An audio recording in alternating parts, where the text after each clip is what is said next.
Good morning, everyone. So happy that you're all joining us. We thought we'd start a minute here early and show off our fun mugs to you all. We thought it would be on brand with the coffee chat theme this morning. Everyone hold up your mugs. So cute. Sam has a little, what was it, Sam, on your tea mug? There's a little manatee that's holding all of my tea leaves, and he just kind of perches on the edge here. I love it. So fun. Is everyone drinking coffee or tea this morning? I'm a coffee person over here. I'm a coffee. Yeah, tea for me. For me Coffee. too. Okay, a mix. I love having tea in the evenings, but definitely much needed coffee in the morning. Awesome. Okay. So if you're just tuning in, welcome to our coffee chat on empowering women in the tech industry. We're really excited to be chatting about this subject today with you all, and I'm absolutely thrilled to be joined by such an awesome team of women working at Safe Software that I've had the absolute pleasure to get to know over the last couple of years. And while the majority of the high-tech workforce is made up of men, the number of women in tech is growing each and every year, and at Safe Software as well. The industry itself is rapidly growing as well as safe, and you'll see that throughout the webinar that we do have a lot of value placed in culture as well as innovation and learning. And our hope is that this webinar will be an opportunity for you to see how working in tech can look like so many different things. So you'll see representation across many different departments at our company. We have marketing, sales, development, HR, customer success, technical support, and information security. And that's just to name a few. We do have many other departments across SAFE as well. So as you can see just by that, there's a lot of different and unique opportunities within tech. All right, so as a bit of an icebreaker for this morning, we have a poll for you all, and I'll get Hannah's help launching that now. So you should see that pop up on your screens. And our question is, what brings you to our webinar today? So a few different options there.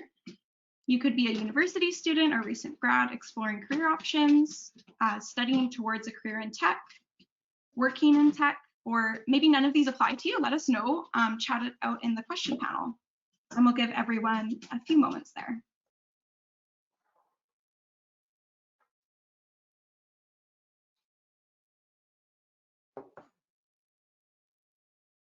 Okay, it looks like almost everyone's voted. A lot of fellow women working in the tech industry so far. And I'll close the poll in just a moment here and share the results with you all. Okay. Awesome. So a lot of university students or recent grads. We're so happy to have you here. And also others who are working in tech and interested to hear about our experiences. Awesome. Thanks for sharing. We're very happy to be having you all with us today.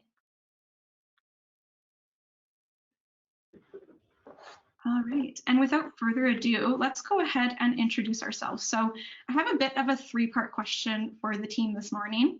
We'll go ahead and introduce our roles at Safe Software, where we went to school, and what we studied. So I will go ahead and kick things off. My name is Elizabeth. I am a marketing specialist at SAFE, organizing our webinars. And I went to school at the University of the Fraser Valley. So if you aren't local, that's located about an hour out of Vancouver in Abbotsford, BC. And I studied marketing. And with that, I'll pass things over to Elaine. Thank you. Yes, I'm Elaine. I am a service enablement developer here at SAFE. So pretty much just a software developer, but in the service enablement team. I went to school at SFU studying business administration. And then afterwards, a few years later, I went back to school to BCIT, which is like a local college here in British Columbia, and studied in their computer systems and technology program. Very cool. And Jenna. Hi, everyone. My name is Jenna. I'm a technology expert here at SAFE on the customer success team. So what I do is I guide, educate, onboard some newer users onto the FME platform to help them unlock the potential of their data. I graduated with a Bachelor's of Science in Biology from Queen's University, and then I also went to BCIT, the same as Elaine, and really broadened my practical skill sets there at the BCIT GIS program. Awesome. And Malika. Hi, good morning, everybody. Thank you for joining. My name is Malika Oujdat, and I'm the director within the Global Channel Strategy, and my main role is to improve our partnership with all of our partners and ensure that we have streamlined processes, building a strong and profitable partner ecosystem, and all that to ensure that we further drive revenue. Excellent. And I'll pass things over to Mandy. Thanks, Elizabeth. Hi, everyone. Thanks so much for joining us here today. I am Mandy Ng, and I am SAFE's Information Security and Risk Manager. So my responsibility is to develop and maintain things like our information security policies and procedures, manage our risks as well, and overall make SAFE even safer, so to speak. So I went to Simon Fraser University in Burnaby, Canada. And there I studied a joint major in business administration and technology. Very cool. And Rachel. Hi, I'm Rachel. I'm a marketing coordinator here at Safe Software. I went to school at SFU. I'm a recent graduate, and I studied international relations and political science. Awesome. And Sam. Hi, everyone. My name is Sam, and I'm the Senior HR Generalist at Safe Software. And to round off this slide, I also went to Simon Fraser University, and I studied business administration with a concentration in human resources. And so in my role at Safe Software, I largely support the recruiting practices, both for campus and for full-time recruitment. So I'm really excited seeing as a number of you are looking to explore new opportunities and careers in tech. Please do feel free to direct any of your questions at the end of the call to the larger team or to myself. Awesome. Thanks, everyone. Okay. So a little bit about our company, Safe Software. Safe is a leader in enterprise spatial data integration, and our strength is bringing the power of spatial data to our customers' decision-making. So our platform, FME, enables over 13,000 or more organizations across the globe, and this is within many different industries. So AEC, energy, government, utilities, so on and so forth. And we have over 18,000 users in our community. So our product is very widely used across the globe. So now that you know a little bit about us and a little bit about SAFE, we have a question to get to know a little bit about you too, our audience. So let us know in the question panel there. You'll see a picture of where to click. What are you studying, or what did you study in school? It'll be interesting to see the different perhaps degrees or specialties represented today. All right, and we'll give everyone a moment or two to type that in.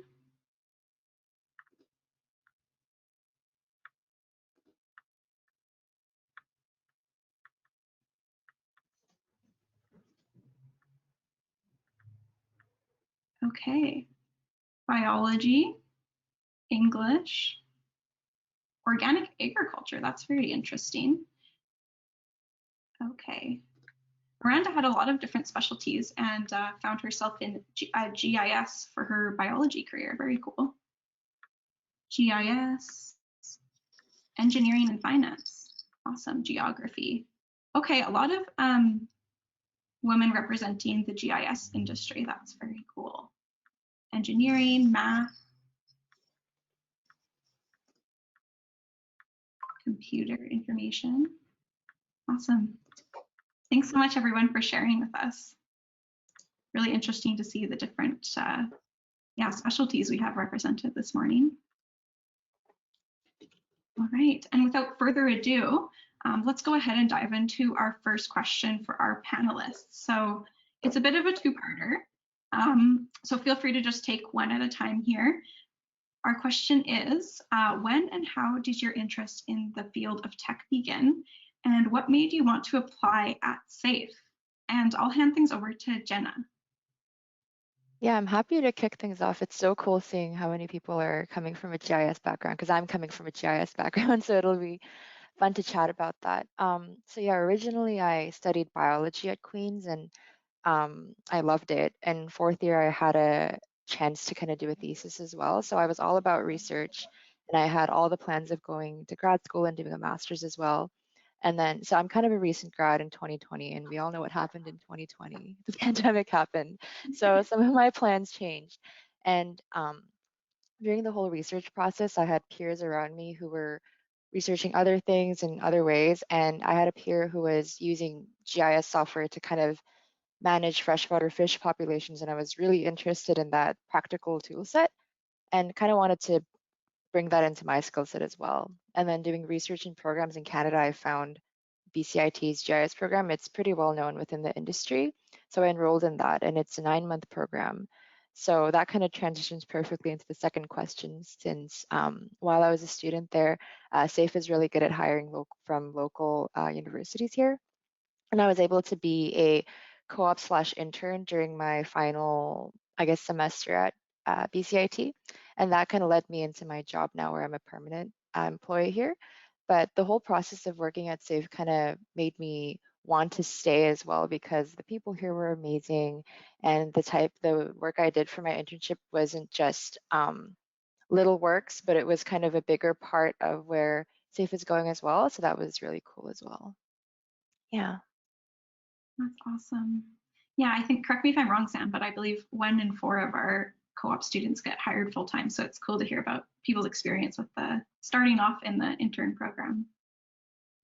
Exactly. Yeah, that's right. I think the latest stat that we have is that 28% of our current staff are former co-op students, interns, or practicum students with us.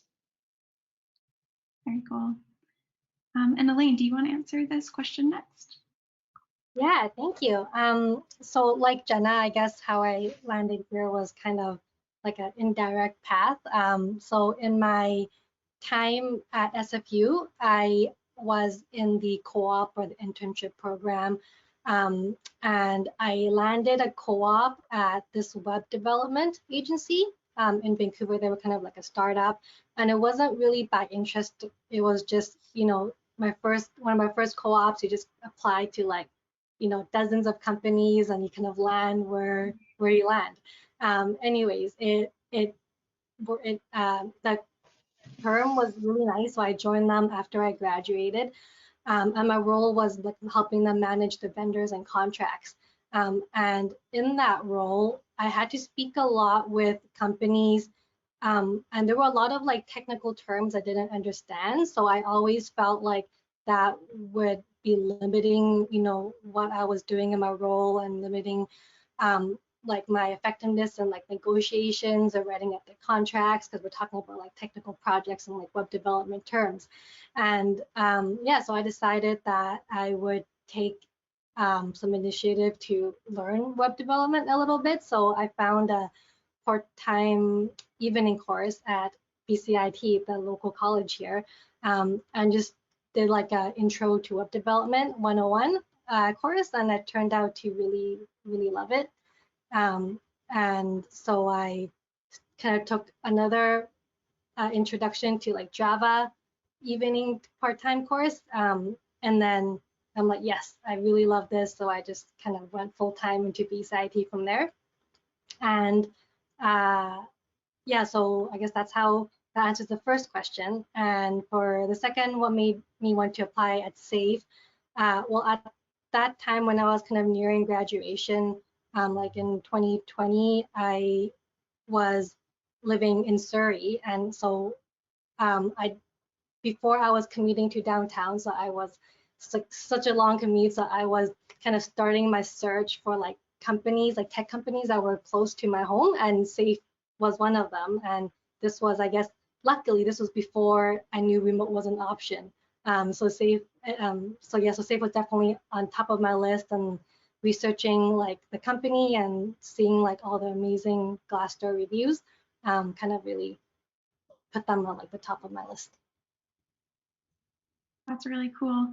Yeah, it's interesting to see from both your story and Jenna's with starting off in tech. You didn't necessarily know right off the bat that GIS was what you wanted to pursue, but yeah, really cool to see how that interest can develop over time and how you can kind of see where your interests lie and go from there. I remember starting off exploring career options. I didn't know right off the bat that I wanted to land in marketing in the end. So if that can be any food for thought for our audience this morning, if you're exploring different career options, there's definitely a lot of room to explore options and figure out what you enjoy. All right, thanks so much for sharing, both of you. And on to our next question here. What is your favorite part about your role, and what has your career growth path looked like at SAFE? So I will hand things over to Malika to kick us off here. Yeah, thank you so much. I forgot to say that where I studied, and I graduated from Portsmouth University in the UK, and my background was European studies and languages, so it was more like European law. My destiny was supposed to be working within the European commissions or something really very, very regulated, but I ended up working in private organizations. So yeah, I've always worked with partners. I don't come from the software high tech as per se. I come from the telecom industry more so, but I've always worked with partners most of all of my career life actually. So I would label myself as a passionate about partners. I really enjoy working with partners. I love the impact someone can have on the business of an organization. So the way that we do things, the way that we can streamline some processes, how can we improve the way that we do business with our partners, which is very similar in pretty much every single industry. So that's what I love the most about my job, and also, working within the strategy or with partners so closely with resellers. You're such a pivot in so many different departments within the company. So we work a lot with sales, we work a lot with marketing, also with legal, the ops team. So it makes the day extremely fun, and not every day is the same. So that's what I love about my role. And in terms of my career path, I've been with SAFE just for 18 months now, so less than 2 years. And I worked with a big corporate organization in the past, and SAFE being much smaller from where I come from, things evolve very, very quickly. So the decisions that are made, the things that we do things, the way that we work with our partners can change very quickly, which makes it very, very different, but also super exciting, right? So my career has changed a little bit. So I started within the channel, supporting the partners on the day-to-day within EMEA, and then I evolved a little bit more, like handling the whole of EMEA, and then I worked on the partner program, and most recently I'm full on since the 1st of March, officially since yesterday. I work more fully on the strategy full time. So yeah, it's been exciting so far, and yeah, I love it so far. I truly enjoy what I do at SAFE. So yeah, that's the experience. Really cool. Thanks for sharing. And Samantha. Yeah, so kind of my story is a little bit different from Malika's in terms of, really what, how I fell into my role and how I've since progressed my career at Safe Software.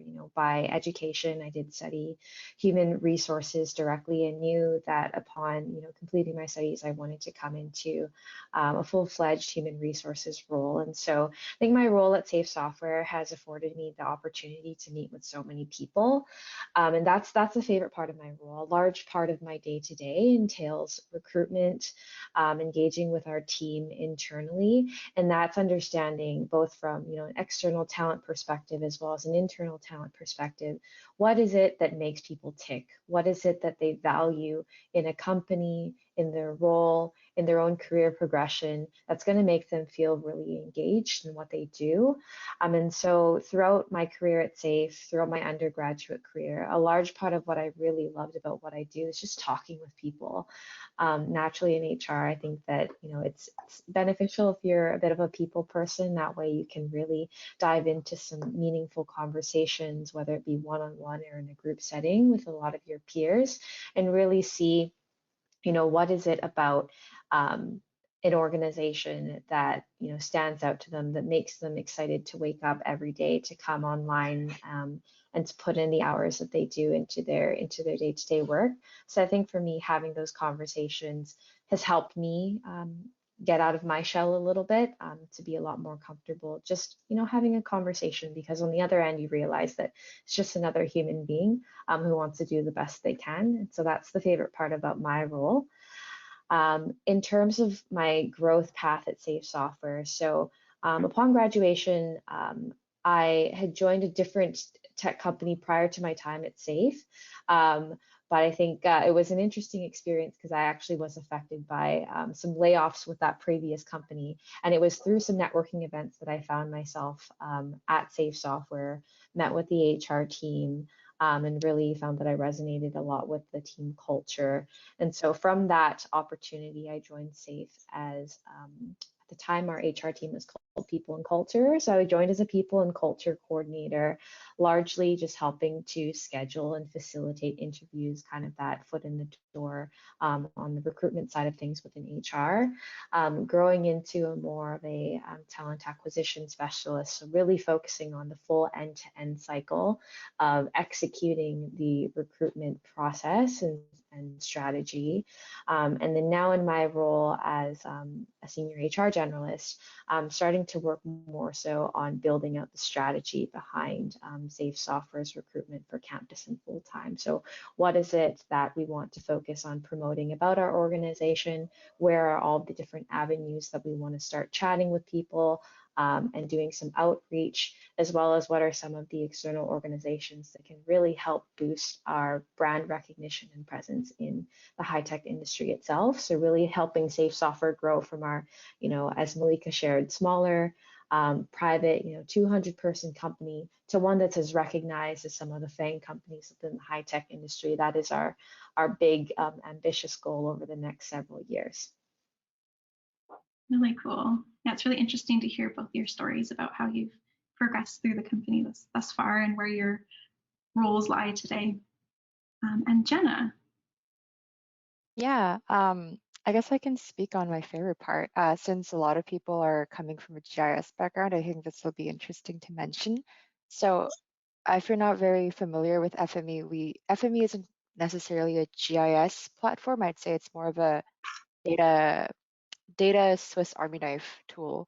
And the job I have here isn't necessarily similar to a GIS analyst, but the background knowledge in GIS definitely helps, since most of our customers are coming from the spatial industry, and a lot of the data that they bring in are formats like CAD, and it really helps if you have that underlying knowledge about what we're working with.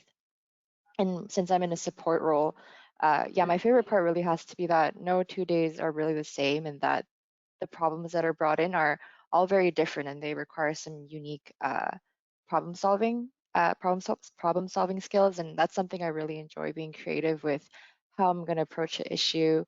And that background knowledge in JS definitely really helps in the support role. In terms of career growth, like I mentioned, I was an intern slash co-op here.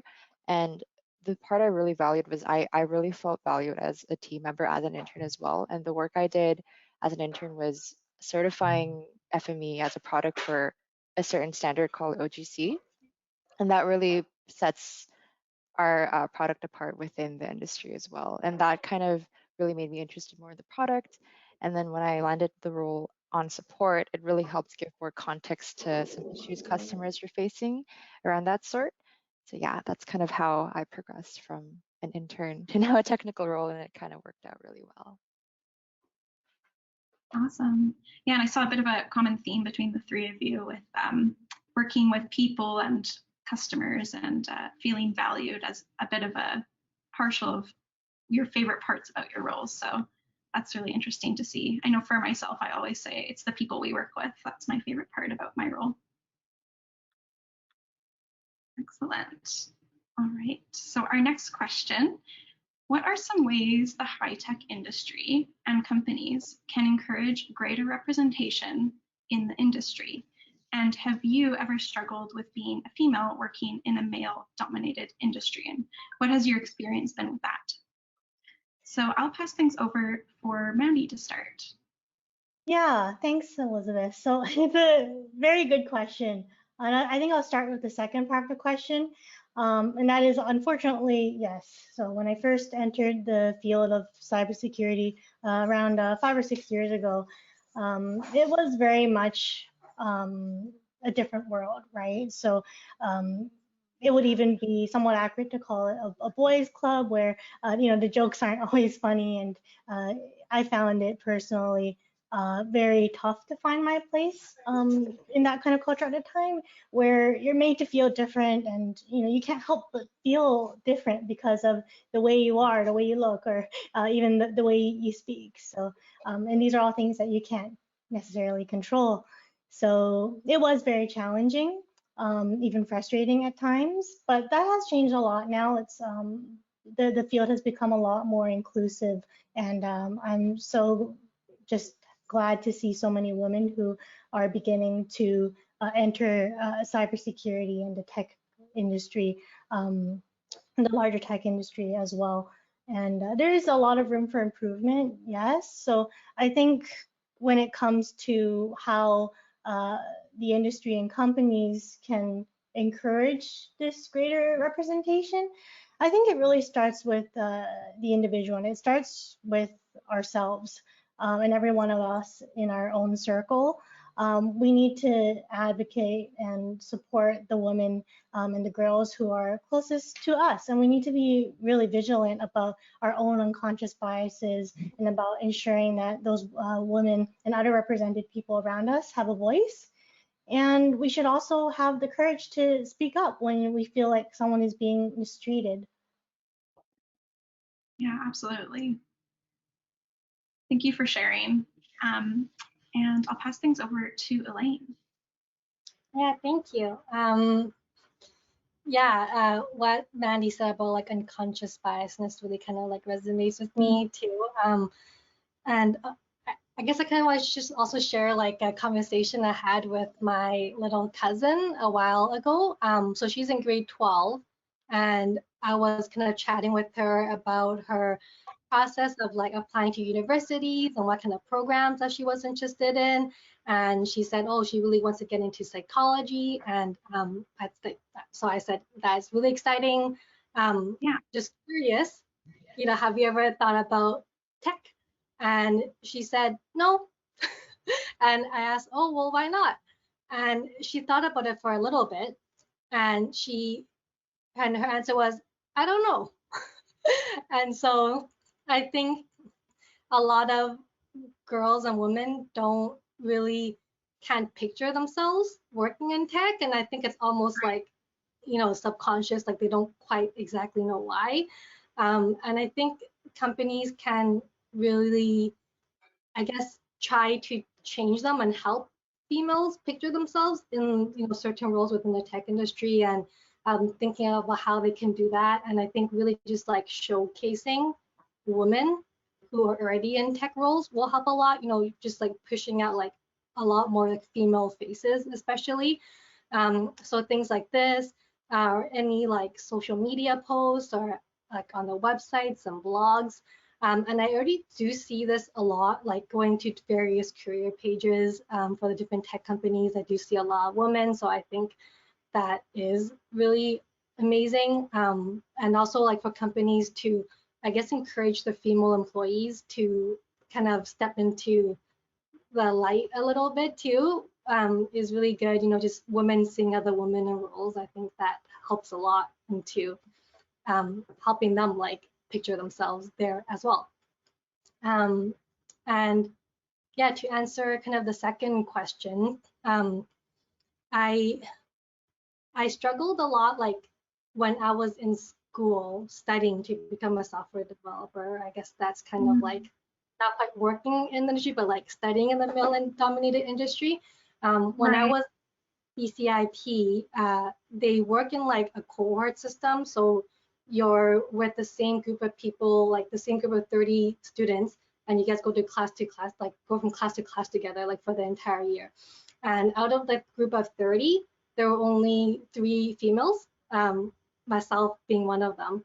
And yeah, it was really tough. Like throughout my whole like school, when I was like in even elementary and high school, and then like work-wise, I always had like a close knit of female friends.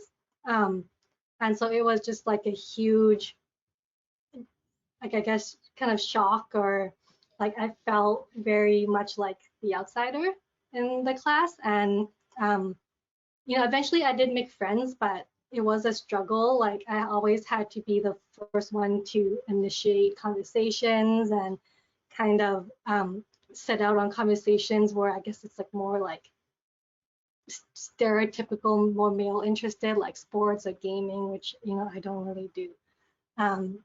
But yeah, now that I've graduated and I'm at SAFE, like I don't really have those struggles anymore, so I'm happy about that.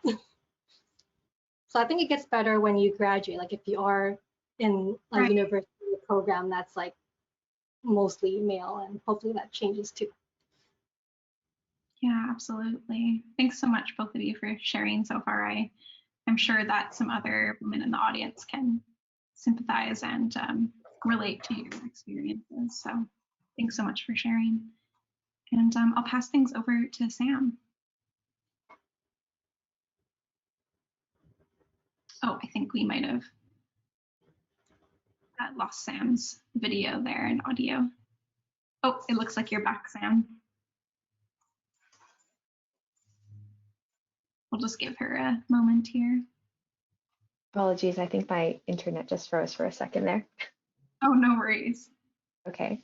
So yeah, I think that what Mandy and Elaine have shared so far are definitely points that I also resonate with. I think for myself, I'll answer the second question first, and then go back to the first question on this slide. So definitely being a female working in a male-dominant industry has been a very interesting experience. I think, while the industry itself is male-dominated, interestingly enough, the entire makeup of my HR team at SAFE is entirely female. So joining a team of females, I always felt that there was this supportive team that was always there to be a sounding board or to uplift one another. And I think having that as a foundation is really important.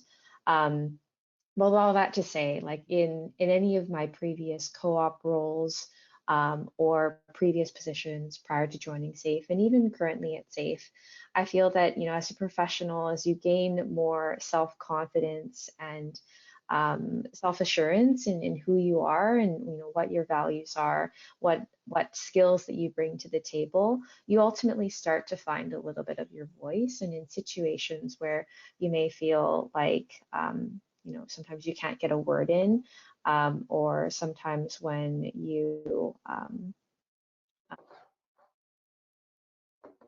let's say like you don't necessarily resonate with some of the conversation points that are being shared. I think that it's all about just being very candid and open with that, because like I like to come from a lens that people don't know what they don't know, and it could be unintentional that they may have something on top of mind that they want to share in a conversation, and they may not necessarily realize that you've just been patiently waiting there to say your piece. And so sometimes for me, it's been about relaying that feedback and having the confidence to relay that feedback in a timely fashion. Chatting with that person afterwards to the side and say like, hey, this is what I've recognized, and it'd be helpful for me if you gave me the floor. And so I found that generally folks are quite receptive to that, because it's not very often that feedback is shared in a way that's meaningful, and it comes from a place of empathy. So that's where I found it to be particularly helpful for myself, for folks that are willing to give me a listening ear. But going to the first part of the question about what are some of the ways that high tech industry and companies can encourage greater representation. I think one of the points that hasn't been touched upon yet has been really just focusing on those organizations, programs that help introduce the concept of technology and particularly STEAM, so that's science, technology, engineering, arts and design, and math to girls at an earlier stage. So really developing the curiosities around high tech in academia or through various career paths at an early stage, whether it be in grade school or even in high school. I think that that's becoming increasingly important. Some of the programs that I know that SAFE has supported for the last number of years has been Science World's Girls in STEAM program, which just wrapped up last week, and we had some folks on this call who were panelists on the Mentorship Cafe. So again, speaking to their lived experiences, speaking to their paths into the high-tech industry and what they do today, to girls that were ages 11 to 16, as well as, you know, supporting just, you know, what options they have, communicating that at an early stage. So I think that it's just getting involved right from the get-go and speaking to these that would be, you know, highly influential. The ROI may not necessarily be a one-to-one, like all of the girls that and young women that we engage with may not directly decide to pursue careers or studies in high tech, but at the same time, at least introducing the option or having that conversation as a point of exploration means a lot, just as much. That's really encouraging to hear about all the different programs SAFE's involved in with getting women in front of tech and introduced to the industry at a young age or early on in their career development. So that's really cool. Thanks for sharing that. Awesome. And at this point, before we move on to our next question, I did want to quickly mention we're about 5 to 10 minutes away from our more open-ended segment of the chat this morning. So if you do have any questions so far for our panelists, please don't hesitate to drop those in the question panel and we'll go over some Q&A live at the end. All right. Okay, and our next question here. What advice would you give to women interested in working in tech? And we'll kick things off with Malika. So not coming from the high tech as per se, but I came from an industry that's always being very male dominated, like telecommunications too. I worked at Motorola for 12 years. So something that really helped me so much was to find a good mentor and to have a passion. I had absolutely no idea what I wanted to do graduating from my university, but what I knew though is I wanted to work with customers that are scattered all over the place. I wanted to work with different cultures and wanted to use my language skills. What I also wanted to do is to really get into the nitty-gritty on what is my impact into driving revenue. So I knew I wanted to be into the sales industry, but I just didn't know how. So, and those are just like my true passions. And I think that is so key to really love what you do. Because then you don't feel like you're working. I've never felt once, and maybe I'm amongst the lucky ones, because I know it's not the case of everyone. I have some friends that absolutely don't like their job. For me, it's very hard to comprehend how can you stay in a job that you don't like. I think it's very important to be passionate about what you do.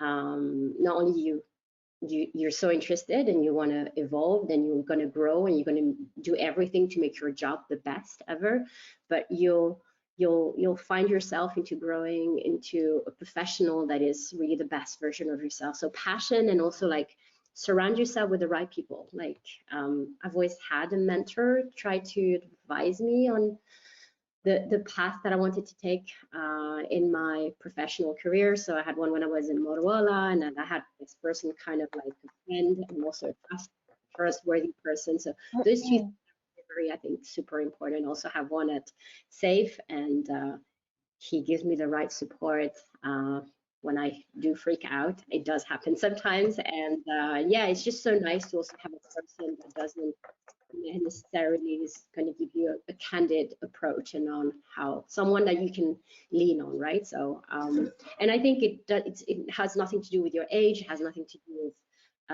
at what path you are at your career. It's always nice to have someone that is going to advise you as candidly, as objectively as possible. So those two things were for me game changer for my career. And also stand your ground, like find a company that kind of like knows your value and knows your worth. I think it's also important. I think it's so important to feel empowered in whatever you do. So yeah, if a company says no to you, then take it as something so empowering and just go to the next one. If you truly believe in what you want to do, just go for it. You'll end up in doing exactly what you want to do if you give yourself all the tools for it. So yes, that was a little bit my advice on this one. So that's excellent advice. Yeah. And do you have anything to add to that as well? Yeah. So a little advice. Yeah. So I graduated last year in April of 2021, and it took me 8 months to find a job. You know, being in a pandemic and having to be a fresh graduate, competing with millions of other people in the same position as me, trying to find a job, as well being in a pandemic, having even less jobs available. And also because you're just fresh out of university, you don't have a lot of experience. So finding a job was definitely more competitive than ever. I applied to over, I want to say 100 jobs in the 8 months it took me to find, you know, my role here at SAFE. And so one of the key advices would be just to keep going. You know, don't be discarded by rejection. Try and think that every no or rejection is just one step closer to success.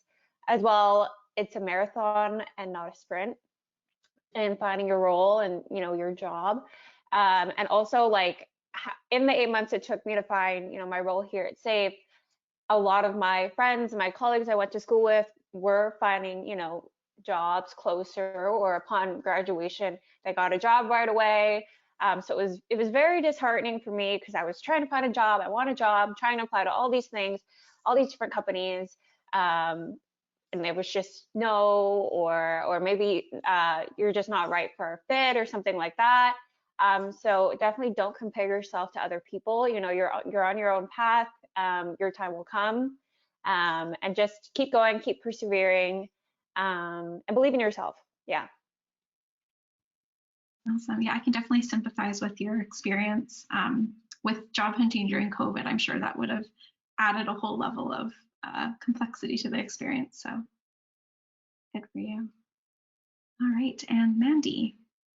Yeah, can't think of too much more to add. Malika and Rachel, you've made such excellent points.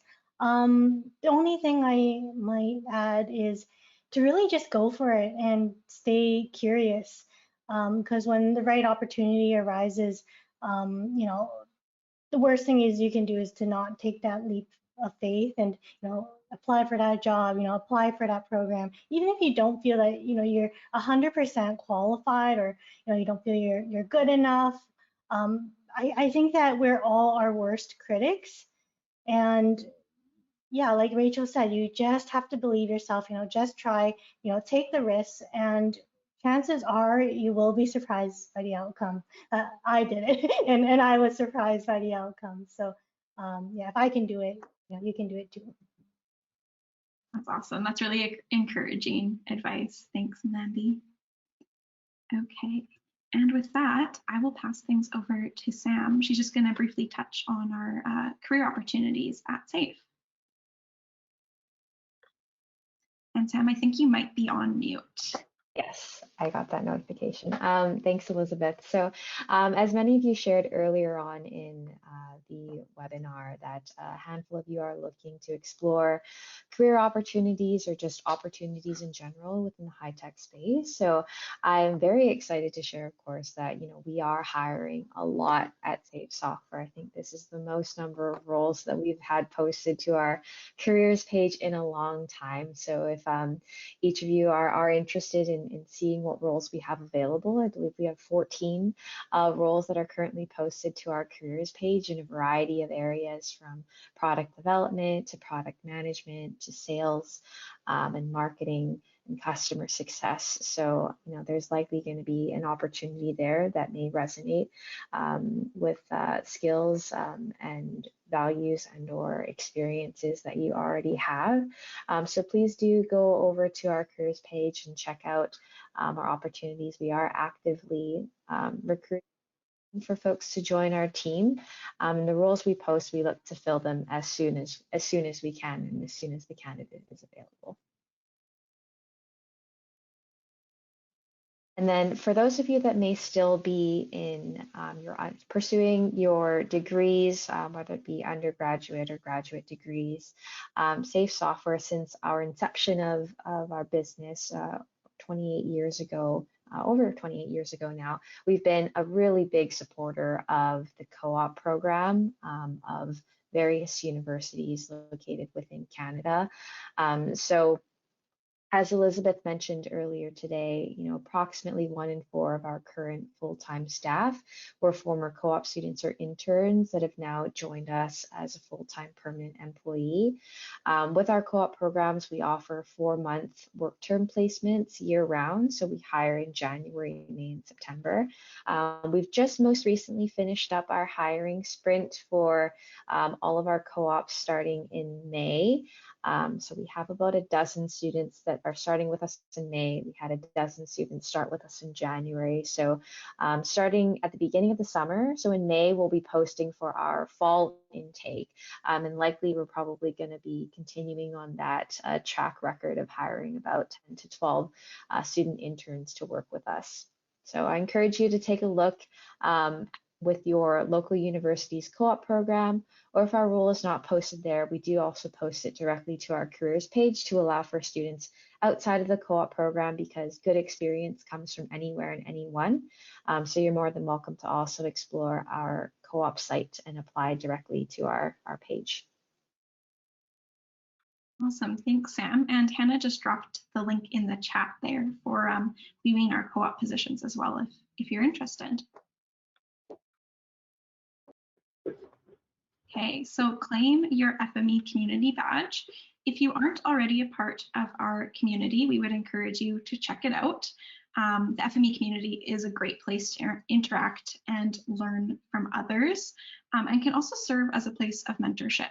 We have a lot of women in the tech industry who are a part of the community and are more than happy to chat with newcomers. So definitely check that out. And Hannah also just dropped the link in the chat there. If you are a part of the community or are interested in joining, you can claim your free badge. So visit fme.ly/webinar badge, and today's code is there as well.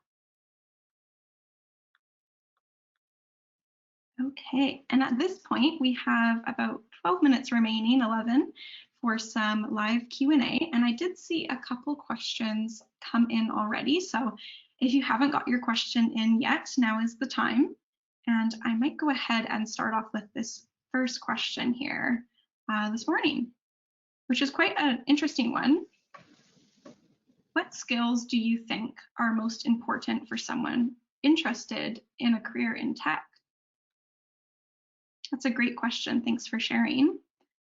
Does anyone have any insight or advice to offer as to what skills would be the most important?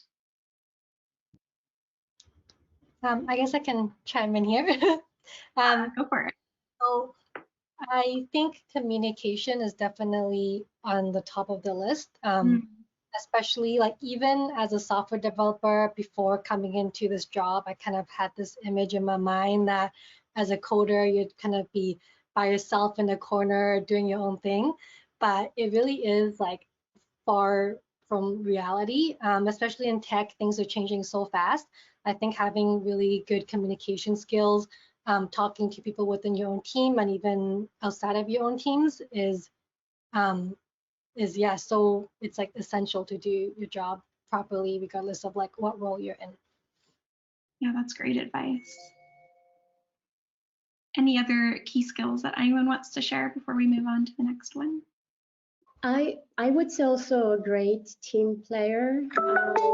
At SAFE, it's all about the team. It's all about working together hand in hand and making sure that anything that we do matters for the company in general, for the team. So whether it's, you know, the product development, whether it's in sales, whether it's in marketing, I think a great team player is essential.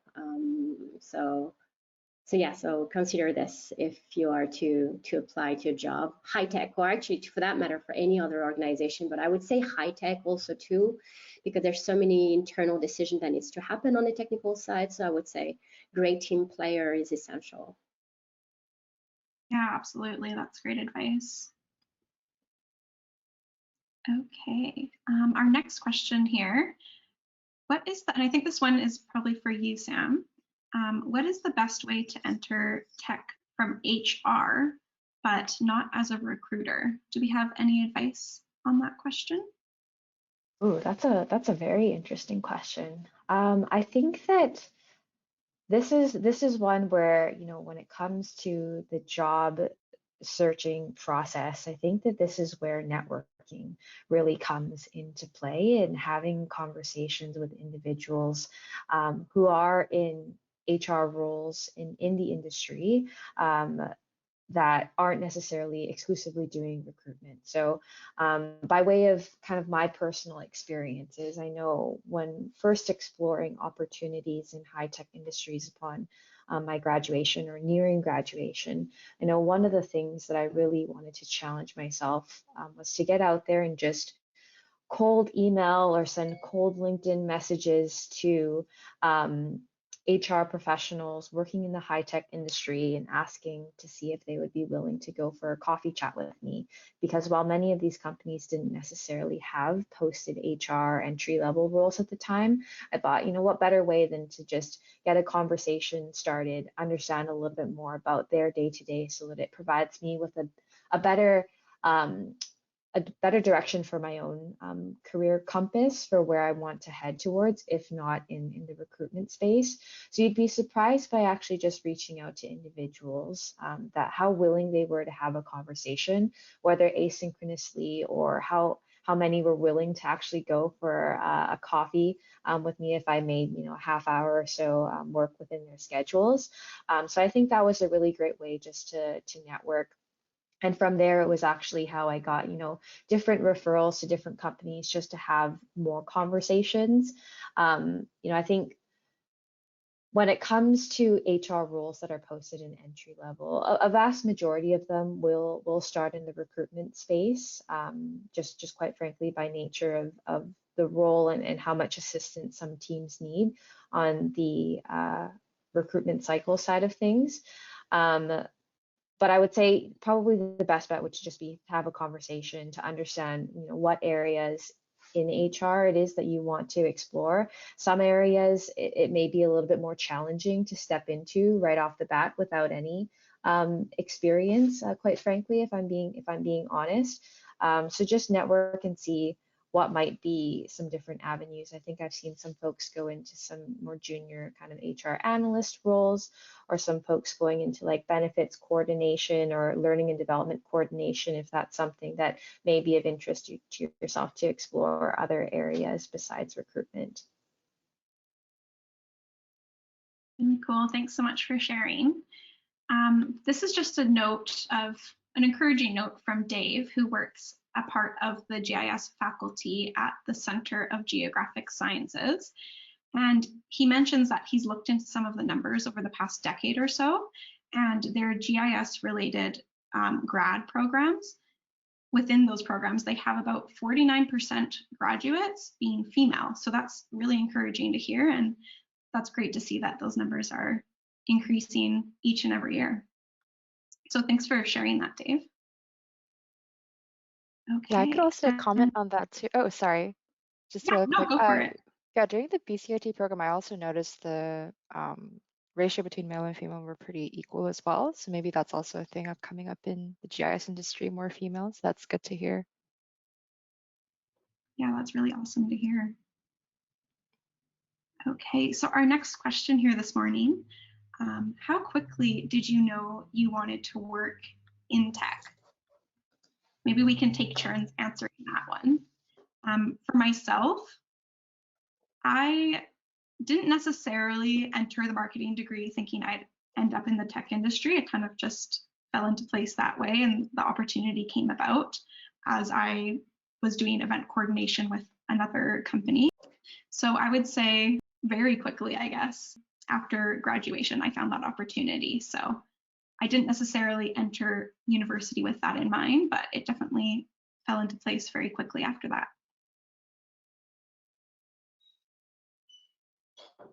What about for others? I can answer this one too. For me, to be honest, like I wanted to get out of the telecommunications industry, and being in this part of the world is so many software companies. So I was like, okay, let me check this one out. So I started applying for different software organizations, and I wanted to do something that was different from where I was coming from, because I wanted to learn and everything. And really the moment I knew I liked this industry is just a few months in being at SAFE.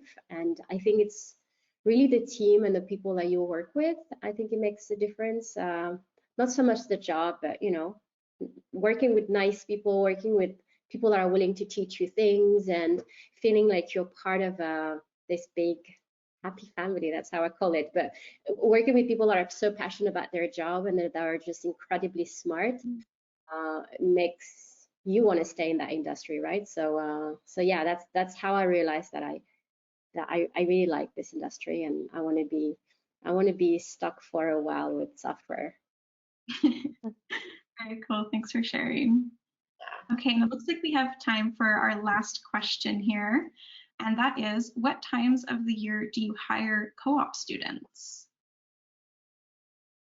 I can jump in and answer this one. So, like many schools, I guess Safe Software, we post for our co-op internship roles on a tri-semesterly basis. So I think, as I mentioned earlier, we hire for the fall term, the spring or winter term, depending on what your school calls it, as well as the summer term. So we do hire students year round.